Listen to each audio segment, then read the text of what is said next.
안녕하세요, 여러분. 오늘은 3년간 며느리를 학대하던 악독한 시어머니가 친정어머니를 만난 후 벌어진 통쾌한 복수 이야기를 들려드리겠습니다. 이 이야기는 실제 제보를 바탕으로 재구성된 것으로 정말 충격적이고 통쾌한 결말이 기다리고 있으니 끝까지 시청해주세요. 구독과 좋아요는 영상 제작에 큰 힘이 됩니다. 그럼 충격적인 첫 번째 이야기부터 시작해 보겠습니다. 이 더러운 년이 또 실수했네. 김영희 29가 설거지를 하다가 그릇 하나를 떨어뜨렸습니다. 쨍그랑 소리와 함께 바로 시어머니 박순자 56의 고함 소리가 터져 나와요. 죄송해요, 어머니. 영희가 급히 바닥에 엎드려 깨진 그릇 조각을 주우며 사과했지만 순자의 분노는 더욱 커졌습니다. 뭐가 죄송해. 너 같은 년이 우리 집에 와서 맨날 사고만 치고 이 집이 너 같은 촌년 실수 받아주는 자선단체야? 순자의 목소리는 온 집안을 울려 퍼졌습니다. 3층짜리 단독주택 곳곳에 그녀의 악독한 음성이 스며들었어요. 영희는 눈물을 참으며 계속 깨진 조각들을 주웠습니다. 손가락에서 피가 났지만 그것도 감추어야 했어요. 29살의 영희는 결혼한 지 3년째였습니다. 시어머니 순자는 영희가 이 집에 들어온 첫날부터 괴롭히기 시작했거든요. 그것도 아주 계획적이고 치밀하게 말이에요. 영희는 충청남도 작은 시골 마을에서 올라온 가난한 집 딸이었습니다.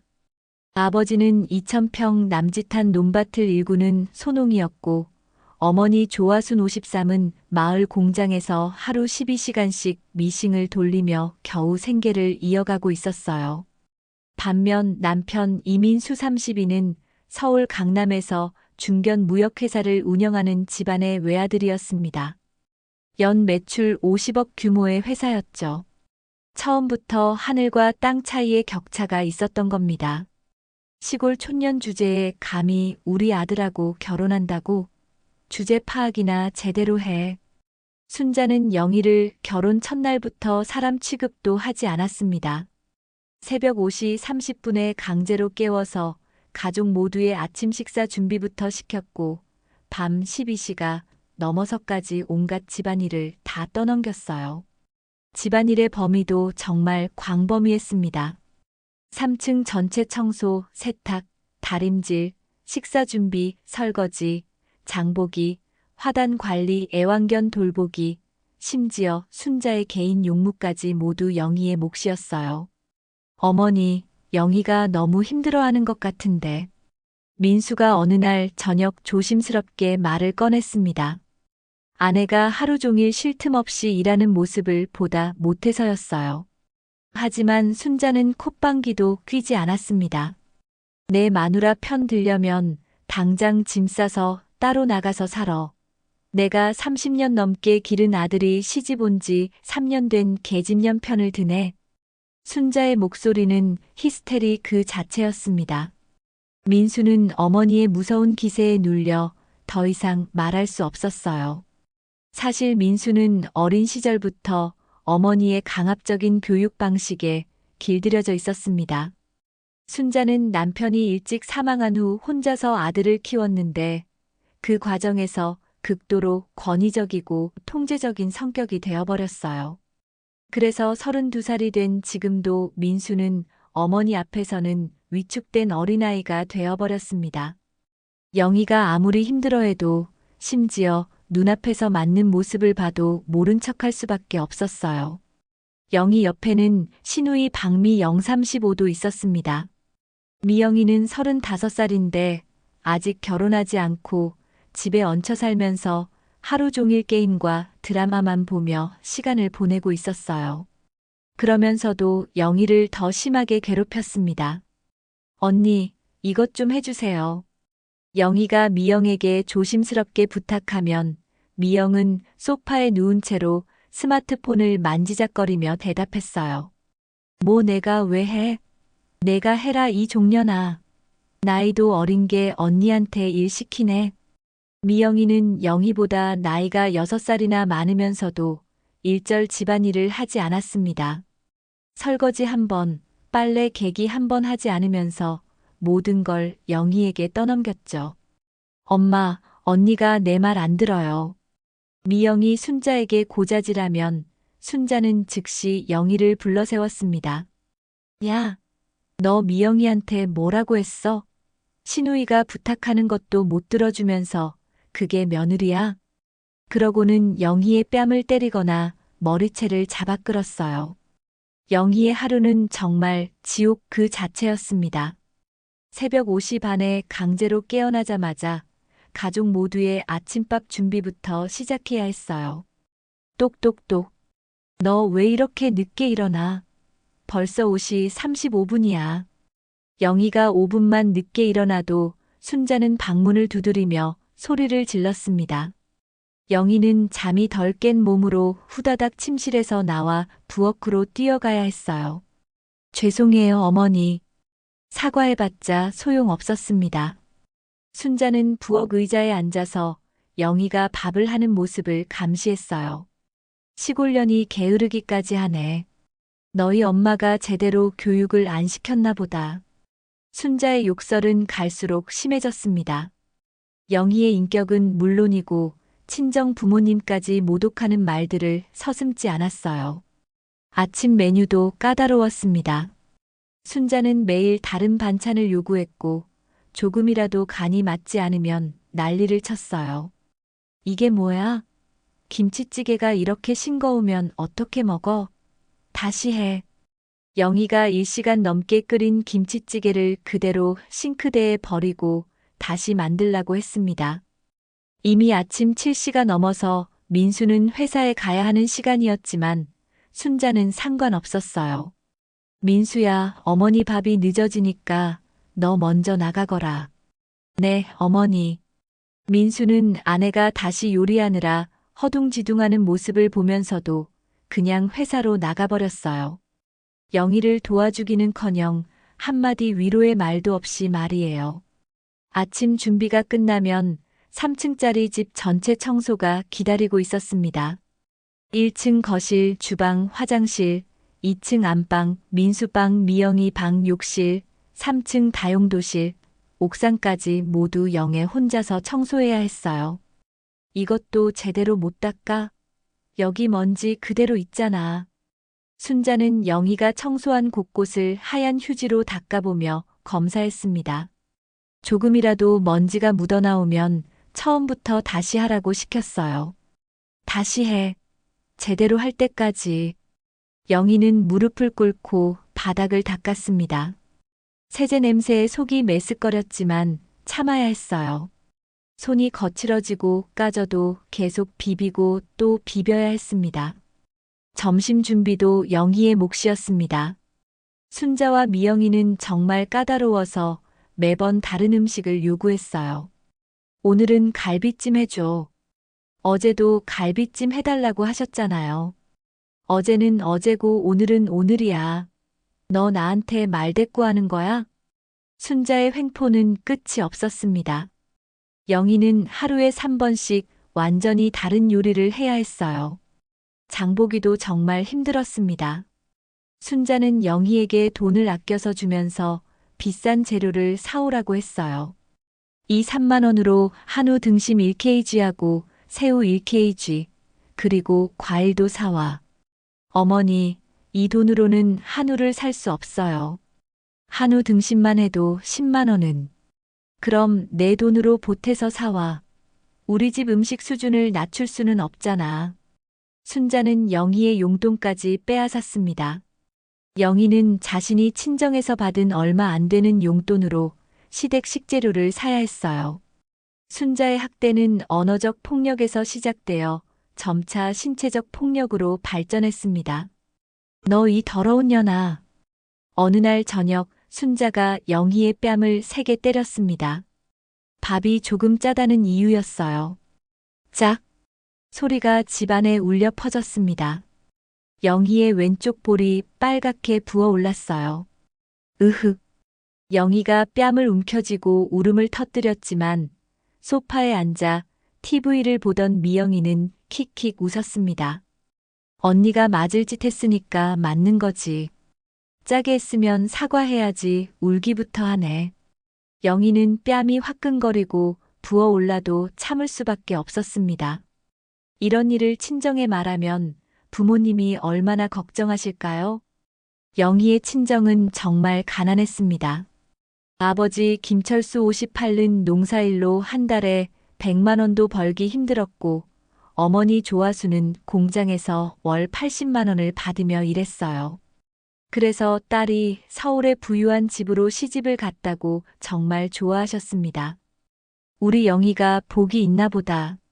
서울 좋은 집으로 시집 갔으니. 화수는 이웃들에게 딸 자랑을 하곤 했어요. 딸이 행복하게 잘 살고 있다고 믿었거든요. 영희는 친정에 갈 때마다 거짓말을 해야 했습니다. 엄마, 시어머니가 정말 잘해주셔. 며느리를 딸처럼 생각한다고 하시면서 맛있는 것도 해주시고. 그래, 다행이다. 시댁에서 잘해주니까 엄마가 얼마나 마음이 놓이는지 몰라. 화수는 딸을 보며 안심했습니다. 딸이 시집살이를 잘하고 있다고 생각했거든요. 하지만 영희의 몸은 점점 상처투성이가 되어갔습니다.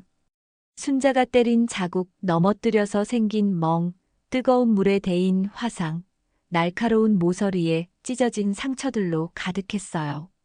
영희야, 팔에 이게 뭐야? 어느 날 밤 민수가 영희 팔에 난 긴 상처를 발견했습니다. 순자가 젓가락으로 찔러서 생긴 상처였어요. 그냥 요리하다가 실수로 다쳤어요. 영희는 남편에게도 진실을 말할 수 없었습니다. 말해봤자 달라질 것도 없고 오히려 더 힘들어질 것 같았거든요. 민수는 눈치채지 못하는 척했습니다.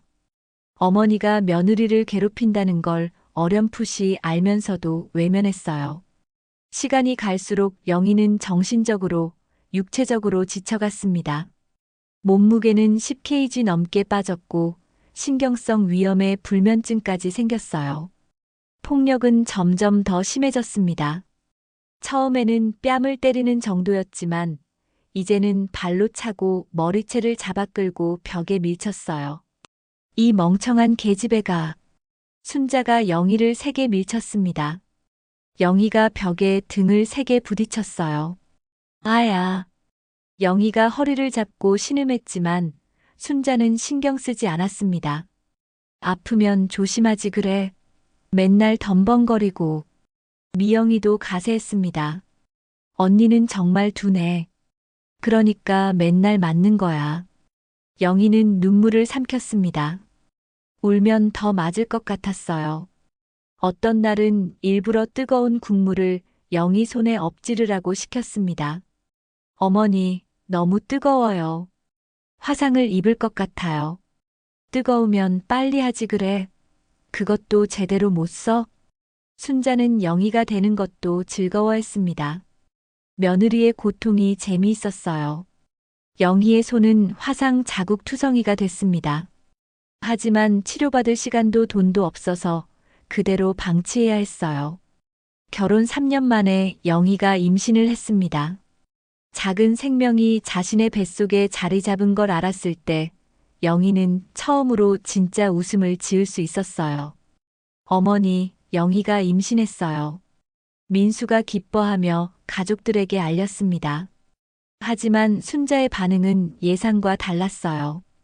임신했다고 놀면 되나? 애 낳을 때까지 10개월이나 남았는데. 더 열심히 일해야지. 순자는 기뻐하기는커녕 오히려 차가운 반응을 보였습니다. 임신 3개월인 영희에게 순자는 오히려 더 많은 일을 시켰습니다. 무거운 쌀포대를 들게 하고 화학세제를 사용한 화장실 청소도 시키고 높은 곳에 전등 갈기까지 시켰어요. 어머니, 임신부가 이런 일을 하면 안 된다고 산부인과에서. 영희가 조심스럽게 말했지만 순자는 더 화를 냈습니다.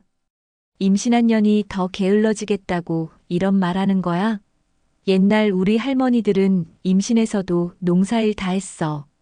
그날부터 더 심한 학대가 시작됐습니다. 임신했다고 특별 대우 받으려고 애가 뱃속에 있다고 일 안 해도 된다는 법 있어? 배가 불러오기 시작한 영희는 움직이기가 점점 힘들어졌지만 순자는 전혀 신경 쓰지 않았어요. 임신 중이라 영희는 자주 토했습니다. 심한 입덧 때문이었죠. 또 꾀병 부리네.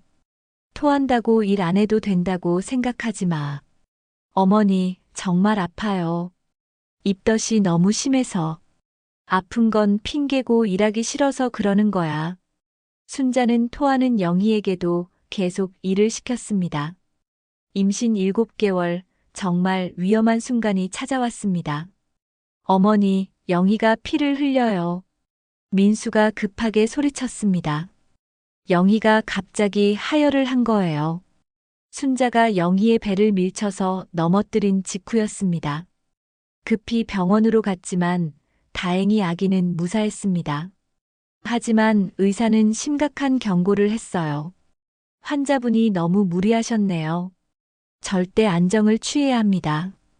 의사 선생님, 우리 며느리가 안정을 취해야 한다니까 집안일은 어떻게 해요? 순자는 의사 앞에서도 뻔뻔했습니다. 어머님, 정말로 위험한 상황입니다. 환자분이 무리하시면 유산될 가능성이 높아요. 집에 돌아온 후에도 순자는 영희에게 일을 시켰어요. 임신부가 하루 종일 누워만 있으면 애가 잘못돼. 어느 날은 영희가 너무 힘들어서 부엌 바닥에 쓰러졌습니다. 과로와 극심한 스트레스로 인한 실신입니다. 당장 입원하셔야 합니다. 하지만 순자의 반대로 영희는 입원하지 못했습니다. 영희야, 우리 조금만 더 참자. 민수는 아내에게 참으라고 했습니다. 임신 8개월 영희의 인내심이 드디어 한계에 도달했습니다. 제발 그만해 주세요. 영희가 생애 처음으로 시어머니에게 큰 소리를 냈습니다. 순자가 영희의 배를 주먹으로 때리려 하는 순간이었어요. 뭐, 인연이 지금 나한테 대들어? 순자가 경악했습니다. 제발요. 제가 뭘 잘못했어요? 영희가 울면서 절규했습니다. 잘못한 게 뭐냐고. 너 같은 촌년이 감히 우리 집에 들어온 게 잘못이야. 순자는 영희의 머리채를 움켜잡고 바닥에 넘어뜨렸어요. 으악! 임신 8개월의 영희가 거실 바닥에 넘어졌습니다. 아야! 아기! 아기! 그때 민수가 들어왔지만 또다시 어머니 편을 들었습니다. 영희야, 어머니께 죄송하다고 해. 영희는 완전히 절망했습니다. 그날 밤 영희는 마침내 결심했습니다. 친정 어머니에게 도움을 요청하기로 한 거예요. 여보세요? 영희야? 왜 이렇게 늦게 전화해? 엄마, 저 정말 힘들어요. 정말 죽고 싶을 만큼 힘들어요. 첫 번째 이야기는 여기까지입니다. 다음에는 영희가 친정어머니에게 진실을 털어놓고 화가 난 친정어머니가 시어머니에게 찾아가는 이야기를 들려드리겠습니다. 구독과 좋아요 부탁드립니다. 엄마, 저 죽고 싶어요. 영희의 절규 섞인 목소리가 전화기 너머로 전해졌습니다. 친정어머니 조화순 53은 심장이 멎을 것 같았어요. 영희야, 무슨 소리야? 뭔 일이 있었어? 화순이 깜짝 놀라서 소리쳤습니다. 한밤중에 딸에게서 온 전화, 그리고 너무나 절망적인 목소리. 뭔가 크게 잘못되었다는 걸 직감했어요. 엄마, 사실은요. 영희가 드디어 3년간 숨겨왔던 진실을 털어놓기 시작했습니다. 목소리가 떨렸지만 더 이상 혼자 견딜 수 없었어요. 시어머니가 저를 매일 때려요. 뺨도 때리고 발로 차고 머리채 잡아 끌어요. 임신했는데도 무거운 쌀포대 나르게 하고 화학세제로 변기 청소시키고 영희의 증언이 이어질수록 화순의 분노는 극에 달했습니다. 어제는 제가 밥을 5분 늦게 차렸다고 배를 주먹으로 때리려 했어요. 그래서 제가 말리니까 바닥에 넘어뜨렸어요. 화순의 머릿속이 하얘졌습니다. 딸이 그런 고생을 하고 있었다니. 뭐라고? 때린다고? 네. 그리고 민수 오빠는 시어머니가 저를 때려도 항상 제가 잘못했다고 해요. 어제도 제가 사과하라고 했어요. 화순이 분노로 주먹을 쥐었습니다. 사위가 그런 상황에서 딸에게 사과하라고 했다니. 영희야, 엄마가 지금 당장 올라갈게. 엄마 안 돼요. 더 심해질 거예요. 영희가 말렸지만 화수는 이미 마음을 정했습니다. 심해지기는 뭐가 심해져. 내 딸 그렇게 괴롭힌 년들을 가만 안 둬. 화수는 전화를 끊고 바로 옷을 챙겨 입었습니다. 새벽 2시였지만 상관없었어요. 여보, 어디 가게? 남편 김철수가 놀라서 일어났습니다. 서울 가야 해. 우리 영희가 큰일 났어. 무슨 일인데? 시어머니가 영희를 때렸대. 임신했는데도 배까지 때리려 했다고. 철수도 분노로 얼굴이 빨개졌습니다. 뭐라고? 그런 악마 같은. 당신은 여기 있어. 내가 가서 해결할게. 화수는 새벽 첫 차를 타기 위해 버스터미널로 향했습니다. 평생 이렇게 화가 난 적이 없었어요. 3시간 동안 버스를 타고 서울로 올라가는 내내 화수는 계속 생각했습니다. 어떻게 딸을 그렇게 괴롭힐 수 있는지, 임신부를 어떻게 때릴 수 있는지, 이 세상에 그런 악마가 있나. 화수는 주먹을 꽉 쥐었습니다. 오늘 반드시 그 악녀의 정체를 폭로하겠다고 다짐했어요. 아침 9시 화순이 시댁에 도착했습니다. 딩동. 누구세요? 순자가 인터폰으로 물었습니다. 영희 어머니 조화순입니다. 순자가 깜짝 놀랐습니다. 사돈이 갑자기 왜 왔을까요? 문을 열고 나온 순자의 모습을 본 화순은 더욱 화가 났습니다. 얼굴에는 화장을 진하게 하고 비싼 옷을 입고 있었어요. 아, 사돈 어르신이. 갑자기 웬일이세요? 순자는 어색하게 웃으며 인사했습니다. 평소 영희를 괴롭히던 모습과는 완전히 달랐어요. 영희 보러 왔어요. 화순이 차갑게 대답했습니다. 그러세요? 들어오세요. 화순이 집 안으로 들어갔습니다. 거실은 정말 화려했습니다. 비싼 가구들로 가득했고 대형 TV에 최신형 에어컨까지. 영희는 부엌에서 설거지를 하고 있었습니다. 임신 8개월의 몸으로 허리를 구부리고 일하고 있었어요. 엄마, 왜 왔어요? 영희가 화순을 보자 깜짝 놀라며 물었습니다. 화순은 딸의 얼굴을 자세히 살펴봤습니다. 왼쪽 볼이 약간 부어 있었고 눈 밑에 다크서클이 심했어요. 영희야, 얼굴이 왜 그래? 그냥.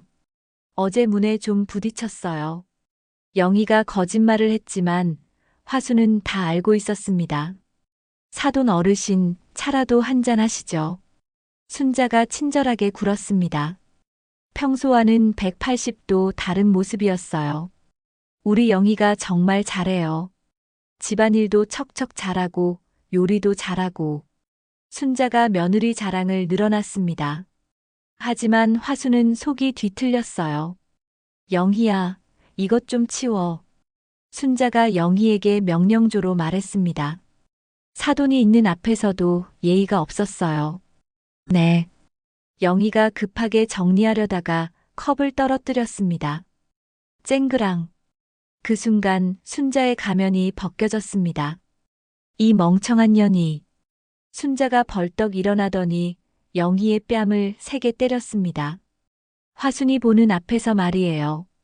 짝! 소리가 집안에 울려 퍼졌습니다. 영희가 뺨을 잡고 고개를 숙였어요. 화순은 그 순간을 놓치지 않았습니다. 드디어 순자의 정체를 직접 목격한 거예요. 뭐 하는 짓이에요? 화순이 벌떡 일어났습니다. 목소리가 차갑게 식어 있었어요. 순자가 그제야 정신을 차렸습니다. 사돈 앞에서 며느리를 때린 걸 들켰어요. 아, 이게 아니고. 영희가 자꾸 실수를 해서. 사돈 어르신이 임신한 제 딸을 때리시는 게 맞습니까?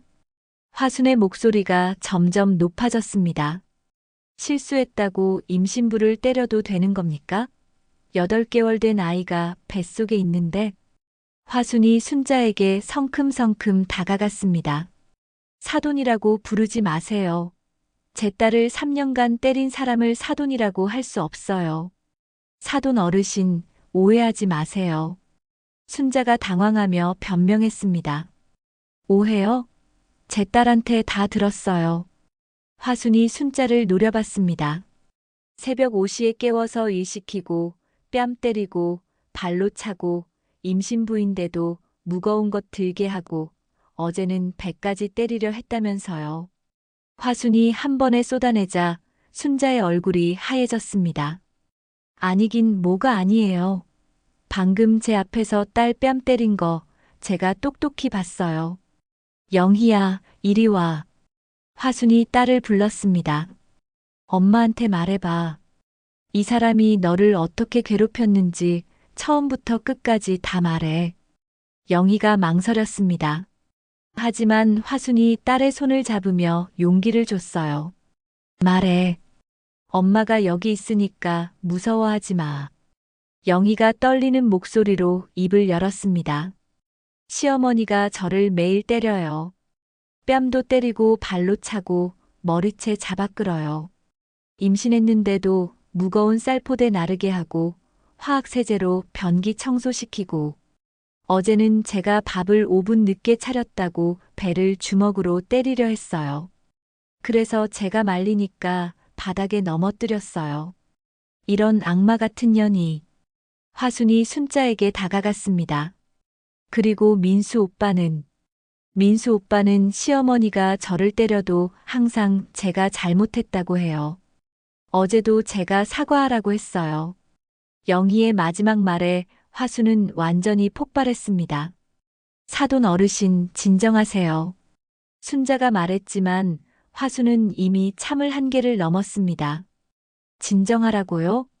임신한 제 딸을 3년 동안 괴롭혀 놓고 진정하라고요? 화순이 순자의 옷깃을 움켜잡았습니다. 잠깐, 뭐 하는 거예요? 아직도 모르겠어요? 제 딸한테 한 짓을 당신도 똑같이 당해봐야죠. 화순이 순자의 뺨을 세게 때렸습니다. 짝! 순자가 뺨을 잡고 비틀거렸습니다. 평생 이런 모욕을 당해본 적이 없었어요. 감이요? 당신이 제 딸한테 한 짓에 비하면 이건 약과예요. 화순이 순자를 벽으로 밀었습니다. 순자가 벽에 등을 세게 부딪혔어요. 아야. 순자가 신음했습니다. 화순의 힘이 생각보다 셌거든요. 이제 알겠어요? 맞는 게 얼마나 아픈지. 제 딸이 3년간 이런 고통을 겪었어요. 그때 회사에서 돌아온 민수가 현관문을 열고 들어왔습니다. 이게 뭐예요? 왜 이렇게 시끄러워요? 민수가 당황해서 물었습니다. 당신 어머니가 제 딸을 어떻게 괴롭혔는지 이제야 알았어요. 화순이 민수를 노려봤습니다. 장모님, 무슨 말씀을. 모르는 척하지 마요. 당신도 알면서 모른 척한 거잖아요. 화순의 말에 민수가 할 말이 없어졌습니다. 당신은 남편이면서 어떻게 임신한 아내가 맞는 걸 보고도 가만히 있을 수 있어요? 그게 사람이에요?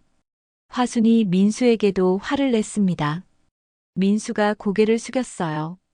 영희야, 짐 싸. 화순이 딸에게 단호하게 말했습니다. 엄마, 어떻게 해요? 갑자기 나가면. 엄마가 다 해결해 줄게. 더 이상 여기서 고생할 필요 없어. 화순은 이미 머릿속으로 계획을 세우고 있었습니다. 장모님, 영희를 데려가시면 안 돼요. 민수가 말렸지만 화순은 들을 생각이 없었습니다. 안 된다고요? 당신 어머니한테 맞아 죽을 때까지 여기 두라고요? 사돈 어르신, 오해가 있었나 봅니다. 순자가 다가와서 말했습니다. 오해요? 제 딸 뺨 때린 게 오해예요? 배 때리려 한 게 오해예요? 화순이 순자를 째려봤습니다. 영희는 3년간 모은 짐을 쌌습니다. 별로 많지 않았어요. 다 쌌어요, 엄마. 그래, 이제 나가자. 화순이 딸의 손을 잡고 나가려 했습니다. 그때 순자가 막아섰어요. 어디 가려고 해요? 복수하러 가요.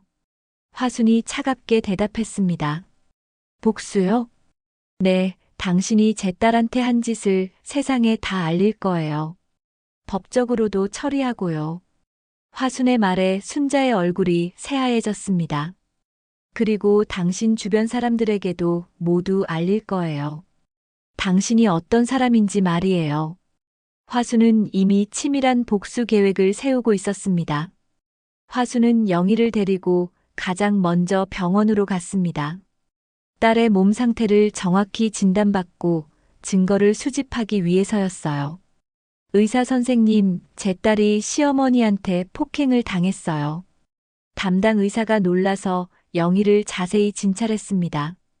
이거 정말 심하네요. 오래된 상처들도 많고. 이건 지속적인 폭행의 흔적입니다. 의사는 영희의 몸을 세심하게 검사했습니다.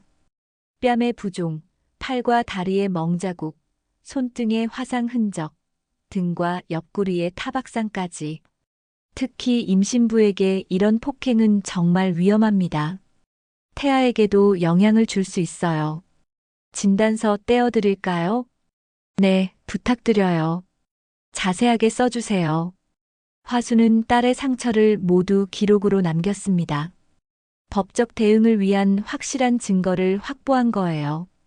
진단서에는 상세한 내용이 기록됐습니다.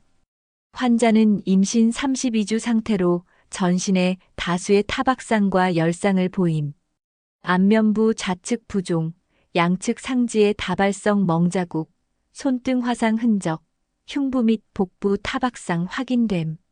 상기 외상들은 반복적인 외부 충격에 의한 것으로 추정되며 임신부에게 매우 위험한 상황임. 다음은 경찰서였습니다. 화수는 순자를 정식으로 고발했어요. 임신부 폭행으로 고발하겠습니다.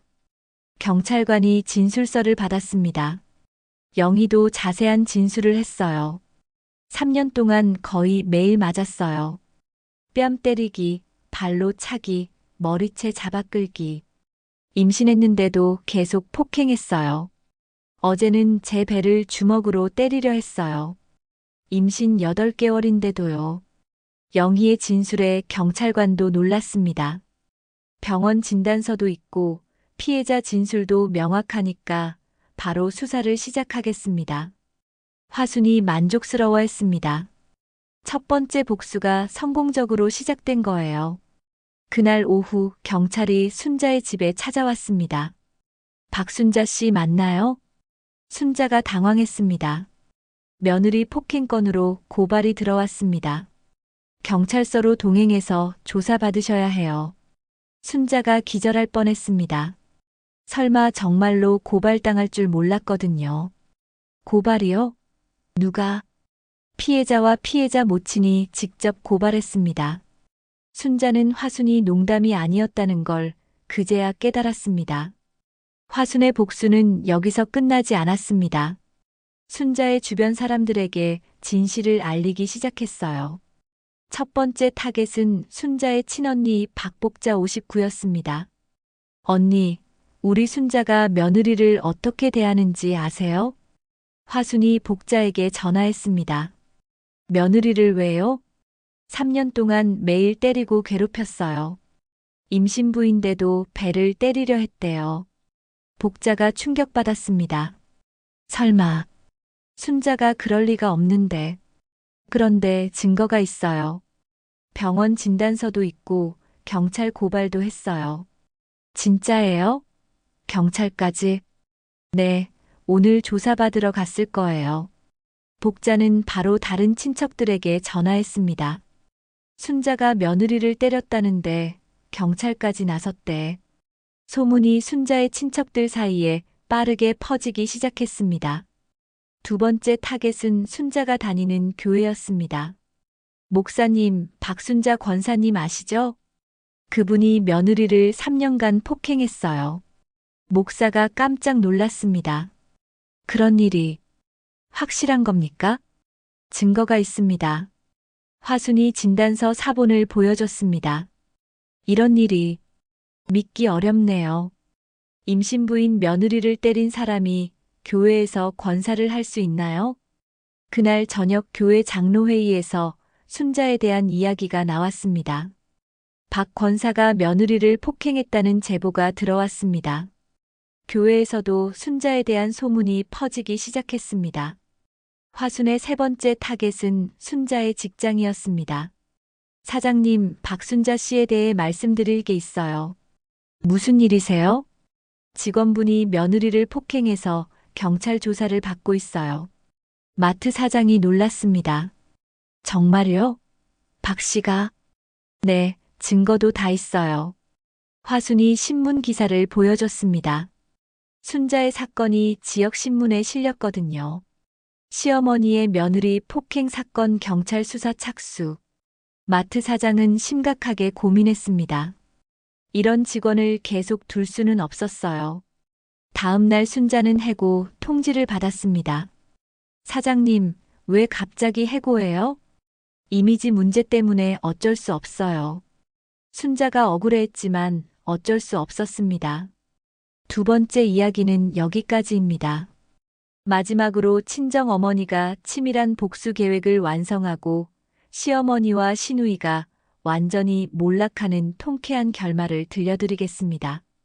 구독과 좋아요 부탁드립니다.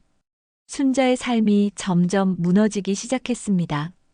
첫째, 경찰 조사에서 불리한 상황에 몰렸습니다. 영희의 증언과 의료 기록이 너무 명확했거든요. 피해자 진술과 의료진 소견이 일치합니다. 지속적인 폭행의 증거가 충분해요.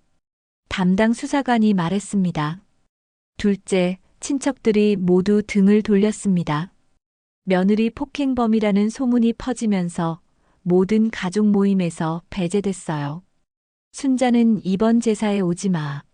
얼굴 보기 싫어. 큰형이 전화로 통보했습니다. 셋째, 교회에서도 권사직을 박탈당했습니다. 목사가 직접 통보했어요. 박 권사님, 이런 일로는 교회 직분을 맡을 수 없어요. 목사님, 제발 한 번만 봐주세요. 순자가 울면서 빌었지만 소용없었습니다. 교회 명예를 위해서 직분을 내려놓으시기 바랍니다. 넷째, 직장도 잃었습니다. 57살의 순자에게는 다른 일자리를 구하기도 어려웠어요. 다섯째, 동네 사람들의 시선이 차가워졌습니다. 소문이 온 동네에 퍼졌거든요. 저 사람이 며느리 때린 사람이래. 임신부를 때렸다며? 무서운 사람이네. 순자는 외출하기도 힘들어졌습니다. 어디를 가든 사람들이 수군거렸어요. 가장 큰 타격은 마지막에 왔습니다. 민수가 어머니와 결별을 선언한 거예요. 어머니, 영희하고 다시 살고 싶어요. 민수가 순자에게 말했습니다. 그동안 많은 고민을 했었어요. 내가 뭐라고, 내 마누라 편을 들어서 어머니를 버리겠다는 거야? 순자가 히스테리를 부렸지만 민수는 단호했습니다. 어머니 때문에 제 가정이 망가졌어요. 더 이상 이렇게 살 수 없어요. 민수는 그동안 어머니 눈치만 보며 살았던 자신을 후회했습니다. 아내가 고통받는 걸 보면서도 모른 척했던 비겁함을 반성했어요. 영희야, 정말 미안해. 내가 너무 못났어. 민수는 영희에게 진심으로 사과했습니다. 이제부터는 내가 너와 아기를 지킬게. 다시는 이런 일 없게 할게. 영희는 남편의 변화에 감동했습니다. 화순의 용기 덕분에 남편도 달라진 거예요. 오빠, 고마워요. 영희가 눈물을 흘리며 말했습니다. 드디어 진짜 가족이 된 기분이었어요. 민수는 순자와 미영을 두고 영희와 함께 새로운 집으로 이사했습니다. 어머니, 영희가 아기를 낳으면 연락드릴게요. 하지만 사과하지 않으시면 만날 수 없어요. 민수의 마지막 말에 순자는 절망했습니다. 미영도 결국 집을 나가버렸습니다. 오빠마저 떠나자 더 이상 이 집에 있을 이유가 없었거든요. 엄마, 나도 이제 결혼해서 나갈래. 미영은 사실 애인이 있었습니다. 그동안 결혼을 미뤘던 건 집에서 편하게 살고 싶어서였어요. 하지만 이제 상황이 달라졌습니다. 순자는 혼자 남게 됐습니다. 경찰 조사, 친척들의 외면, 교회에서의 퇴출, 해고, 동네 사람들의 시선, 아들의 독립까지. 모든 게 화순의 완벽한 복수 계획대로 진행됐어요. 6개월 후 영희는 건강한 아들을 낳았습니다. 화순과 민수가 함께 병원에서 돌봐줬어요. 우리 손주 정말 예쁘다. 화순이 손자를 안으며 웃었습니다. 딸이 행복해하는 모습을 보니 모든 고생이 보람됐어요. 장모님 정말 감사해요. 장모님이 아니었으면 민수가 진심으로 감사해했습니다. 장모님의 용기 덕분에 가족을 지킬 수 있었거든요. 이제 우리 영희가 행복하게 살 수 있겠네. 화수는 만족스러워했습니다. 딸이 더 이상 고통받지 않아도 되니까요. 한편 순자는 혼자서 쓸쓸하게 살고 있었습니다. 큰 집에 혼자 남겨진 거예요. 친척들은 명절에도 초대하지 않았고 교회 사람들도 피했습니다. 동네 사람들의 시선은 여전히 차가웠어요. 무엇보다 아들과 손자를 볼 수 없다는 게 가장 큰 고통이었습니다.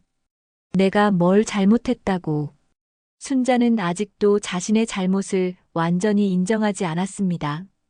하지만 현실은 냉혹했어요. 어느 날 밤 순자는 혼자 앉아서 생각했습니다. 영희를 그렇게 괴롭히지 말았어야 했는데 이제야 후회가 밀려왔지만 이미 늦었습니다. 세상에 후회약은 없었어요. 순자는 자신이 뿌린 씨앗을 거두고 있을 뿐이었습니다. 1년 후 순자는 법정에서 유죄 판결을 받았습니다.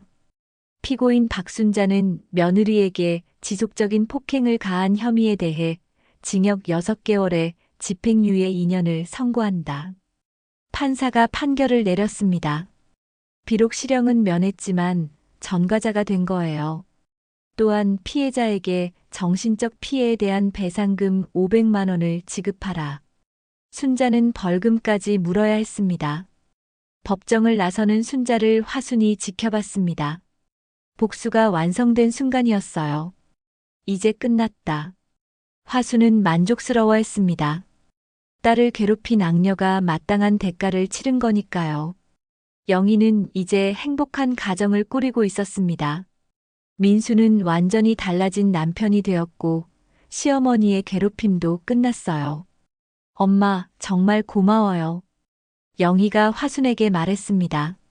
엄마가 용기를 내주지 않았으면 저는 지금도 고통받고 있었을 거예요. 당연한 일 했을 뿐이야. 내 딸이 고생하는데 가만히 있을 수 없지. 화순의 복수로 악한 시어머니는 완전히 몰락했고 영희는 행복한 가정을 되찾았습니다. 정의는 늦을 수 있지만 반드시 승리한다는 것을 보여준 완벽한 복수극이었습니다. 순자는 지금도 혼자서 쓸쓸하게 살고 있습니다. 아들도 손자도 볼 수 없는 채로 말이에요. 이것이 악행의 대가였습니다. 반면 영희는 사랑하는 가족과 함께 행복하게 살고 있습니다. 용감한 어머니 덕분에 지옥에서 벗어날 수 있었거든요. 5년 후의 이야기. 영희는 이제 두 아이의 엄마가 되었습니다. 첫째 아들 지훈이와 둘째 딸 소희삼을 키우며 행복한 일상을 보내고 있어요. 엄마, 할머니 언제 와요? 지훈이가 물었습니다. 외할머니 화순을 말하는 거였어요. 곧 오실 거야. 할머니가 우리 지훈이 보고 싶어 하신대. 영희가 웃으며 대답했습니다. 아이들은 외할머니를 정말 좋아했어요. 화순은 일주일에 한 번씩 서울에 올라와서 손자 손녀들을 돌봐줬습니다. 영희가 아르바이트를 할 때 아이들을 봐주기도 했고요. 우리 지훈이 많이 컸네. 소희도 예뻐졌고. 화순이 아이들을 안으며 흐뭇해했습니다. 민수는 완전히 달라진 아버지이자 남편이 되어 있었습니다. 회사에서 돌아오면 아이들과 놀아주고 영희의 집안일도 적극적으로 도왔어요. 여보, 오늘 저녁은 내가 할게. 당신은 좀 쉬어. 고마워요, 오빠. 영희와 민수는 서로를 배려하는 진짜 부부가 되었습니다. 반면 순자의 현재는 정말 비참했습니다. 큰 집에 혼자 살면서 아무도 찾아오지 않는 나날을 보내고 있었어요. 친척들은 여전히 연락을 끊었고 교회 사람들도 피했습니다. 민수야, 지훈아. 순자는 가끔 아들과 손자 이름을 부르며 혼잣말을 했습니다. 하지만 그들은 절대 돌아오지 않았어요. 미영은 결혼 후 미국으로 이민을 갔습니다. 어머니와 연락을 완전히 끊고 살고 있었어요. 엄마 소식은 묻지도 마세요. 저한테는 어머니 없어요. 미영의 마지막 통화였습니다. 순자는 가끔 영희 가족이 사는 동네까지 가서 멀리서 지켜봤습니다. 손자 손녀들이 뛰어노는 모습을 보면서 눈물을 흘렸어요. 하지만 가까이 갈 수는 없었습니다. 민수가 어머니의 접근을 금지시켰거든요. 어느 날 순자는 우연히 영희를 마주쳤습니다. 마트에서였어요. 영희야. 순자가 조심스럽게 부르자 영희가 돌아봤습니다. 5년 만의 만남이었어요. 영희는 예전보다 훨씬 건강해 보였습니다. 얼굴에 생기가 돌고 행복해 보였어요. 어머니. 영희가 차갑게 대답했습니다. 영희야, 미안하다. 정말 미안해. 순자가 처음으로 진심 어린 사과를 했습니다. 5년 동안 혼자 지내면서 자신의 잘못을 깨달았거든요. 너무 늦었어요. 영희가 단호하게 말했습니다. 지훈이하고 소희 좀 볼 수 있을까? 안 돼요. 아이들에게는 할머니가 없다고 했어요. 영희의 말에 순자는 무너졌습니다. 영희야, 제발. 어머니가 저한테 한 일들을 생각해 보세요. 제가 어머니를 용서할 수 있을 것 같나요? 영희가 떠나버렸습니다. 순자는 그 자리에서 한참을 울었어요. 그로부터 1년 후 순자는 병에 걸렸습니다.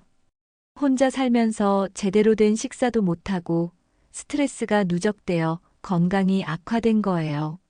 환자분, 가족분은 안 계세요? 병원에서 물었지만 순자는 대답할 수 없었습니다. 연락할 가족이 아무도 없었거든요. 민수는 어머니가 병원에 입원했다는 소식을 들었지만 가지 않았습니다. 오빠, 어머니가 많이 아프시대요. 영희가 말했지만 민수는 단호했습니다. 우리 가족을 지키는 게 먼저야. 어머니는 스스로 선택한 길이야. 순자는 결국 혼자서 세상을 떠났습니다. 장례식에도 아무도 오지 않았어요. 이것이 악한 시어머니의 최후였습니다. 마무리. 오늘의 이야기는 어떠셨나요? 3년간 며느리를 학대하던 악독한 시어머니가 친정어머니의 치밀한 복수로 완전히 몰락하는 통쾌한 결말이었습니다. 이 이야기가 주는 교훈들. 악한 일에는 반드시 대가가 따른다. 마이너스 순자는 자신의 악행으로 인해 모든 것을 잃었습니다. 가족을 지키기 위한 어머니의 용기 마이너스 화순의 용기가 딸을 지옥에서 구해냈습니다. 침묵은 악을 돕는 것 마이너스 민수의 침묵이 얼마나 큰 잘못이었는지 보여줍니다. 정의는 늦어도 반드시 온다. 마이너스 비록 3년이 걸렸지만 결국 정의가 승리했습니다. 현실에서 이런 일을 당한다면 즉시 신뢰할 수 있는 사람에게 도움을 요청하세요. 증거를 수집하고 기록을 남기세요. 법적 조치를 주저하지 마세요. 혼자 참지 말고 반드시 신고하세요. 순자의 최후. 전과자가 되어 사회에서 완전히 고립. 가족들에게 버림받고 혼자 사망. 아들과 손자 손녀를 영영 볼 수 없었음. 혼자서 쓸쓸한 최후를 맞음. 영희 가족의 현재. 두 아이와 함께 행복한 가정을 꾸림. 민수는 완전히 달라진 남편이 되어 가족을 보호. 화수는 딸과 손자 손녀들을 자주 만나며 행복한 할머니가 됨. 더 이상 폭력과 학대 없는 평화로운 일상. 이처럼 화순의 완벽한 복수 계획으로 악한 시어머니는 철저히 응징받았고 피해자인 영희는 완전한 해방을 얻었습니다. 여러분은 어떻게 생각하시나요? 화순의 복수가 너무 과했다고 생각하시나요? 아니면 당연한 응징이었다고 생각하시나요? 댓글로 여러분의 생각을 들려주세요. 비슷한 경험이 있으시거나 알고 계신 이야기가 있다면 익명으로 제보해주세요. 더 많은 사람들에게 용기를 줄 수 있는 이야기로 만들어드리겠습니다. 구독과 좋아요는 콘텐츠 제작에 큰 힘이 됩니다. 다음에도 더 통쾌하고 감동적인 복수 이야기로 찾아뵙겠습니다. 다음 예고 10년간 시댁에서 무시당하던 며느리, 재벌 2세와 재혼 후 복수하는 이야기. 계모에게 괴롭힘 당하던 딸, 20년 후 계모의 상사가 되어 복수하는 이야기. 동창생들에게 왕따 당하던 학생, 성공 후 동창회에서 벌이는 통쾌한 복수. 어떤 이야기를 가장 먼저 보고 싶으신가요? 댓글로 투표해주세요. 시청해주셔서 감사합니다. 작가 후기. 이 이야기는 실제 여러 제보자분들의 경험을 종합하여 재구성한 것입니다. 현실에서도 이런 일들이 실제로 벌어지고 있으며 많은 며느리들이 고통받고 있습니다. 가장 중요한 것은 혼자 참지 말고 반드시 도움을 요청하는 것입니다. 가족, 친구, 상담센터, 경찰 등 누구든 믿을 만한 사람에게 도움을 청하세요. 또한 주변에 이런 상황에 처한 사람이 있다면 침묵하지 말고 적극적으로 도와주세요. 여러분의 작은 용기가 누군가의 인생을 구할 수 있습니다. 이 이야기를 통해 모든 피해자들이 용기를 얻고 가해자들은 자신의 행동을 반성하기를 바랍니다. 정의는 늦을 수 있지만 반드시 승리합니다.